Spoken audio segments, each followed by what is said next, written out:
Hello everyone, I'm Mary Rose Corrigan, Public Health Specialist for the City of Dubuque with a pre-July 4th, 2022 update from the Dubuque County Public Health Incident Management Team.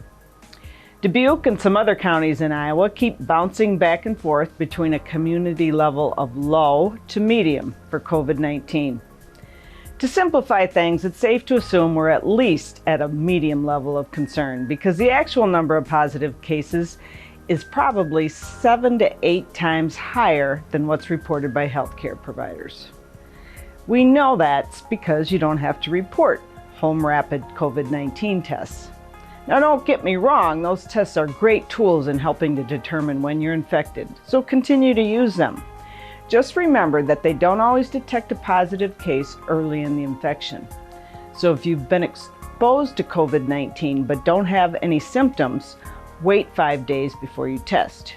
If you have symptoms and your rapid in-home test is negative, you still need to isolate and stay home.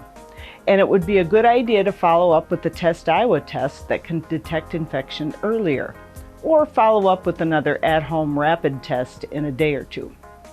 To sum it all up, we're not going to talk about the number of cases in Dubuque County or Iowa today because, simply put, COVID is everywhere. So back to our ongoing Omicron surge. In Dubuque County, the Omicron subvariants are circulating, 4 different ones. And these Omicron variants can sneak by both infection and vaccine-induced immunity. Although vaccinated and booster dose folks have a lower rate of infection or reinfection and less severe illness and death. Those subvariants from South Africa are here, and we don't have enough data to know how well vaccines and booster doses will work against these BA4 and BA5 subvariants. In fact, there's more and more evidence that a previous infection with BA1, the original Omicron variant, doesn't protect much against infection with BA4 or BA5, which, by the way, are making up over 35% of the new infections here in the US. So we're not over the pandemic yet, and with continued variants and subvariants coming on due to ongoing transmission, we're still learning what works and how to manage the situation as the summer goes on. Are we all getting complacent or suffering from severe pandemic fatigue? You bet. Are people still getting infected and have to stay off work or out of regular activities? Yep. And are there still severe cases and hospitalizations? Yes. These have remained steady over the past couple of months and are not as much as the first 2 years of this never-ending pandemic, but enough to still warrant using precautions so we don't spread the virus to those vulnerable and immunocompromised patients.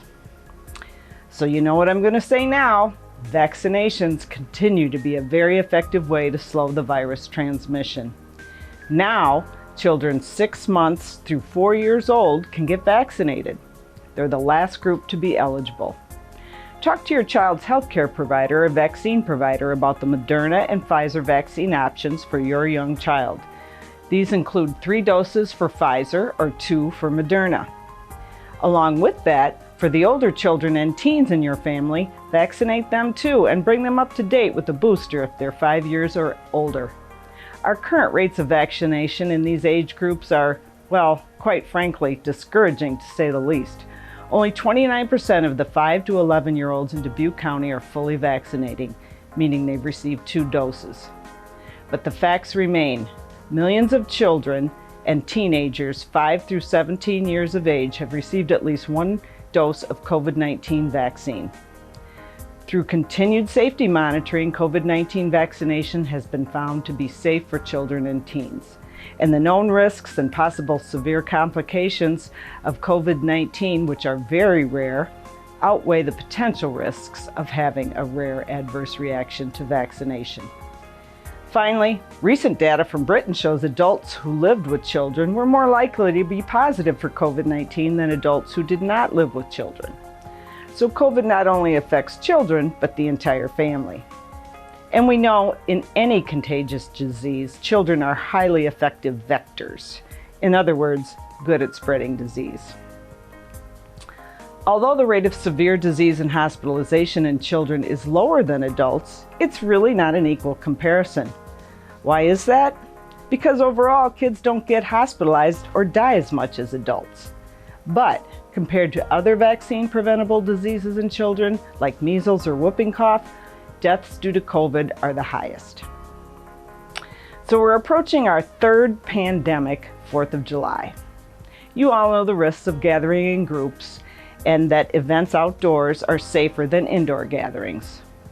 One of the most important things you can do is not attend events and gatherings if you're sick, especially with any COVID-19 symptoms.